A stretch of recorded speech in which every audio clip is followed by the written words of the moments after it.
Actually, wish it was 100 degrees hotter or colder outside, and there's too much green grass everywhere. The grass isn't always green on the other side of the fence, and your side of the fence could be on the moon. So come on. Have you ever found yourself looking for property on the moon? Look no further, because we've got the perfect place for you. Our lunar module habitat has several features to suit all of your needs. The external structure of the design is built to withstand harsh lunar conditions so you can sleep peacefully at night, knowing that your home is stable and sturdy.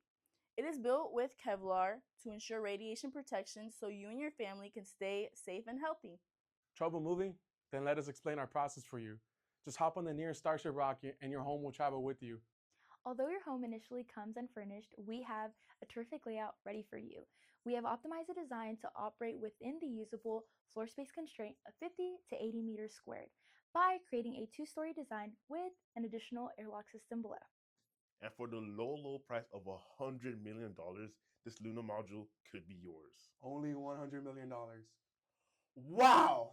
We are NASA's Space Grant. This lunar module can fit up to 4 people. Javelinax is not responsible for any arguments between families larger than 4 due to close quarter living arrangements. Radiation sickness could lead to death. Actions taken outside the module, which is built for your protection, are also not the responsibility of Javelinax. Thank you for your time.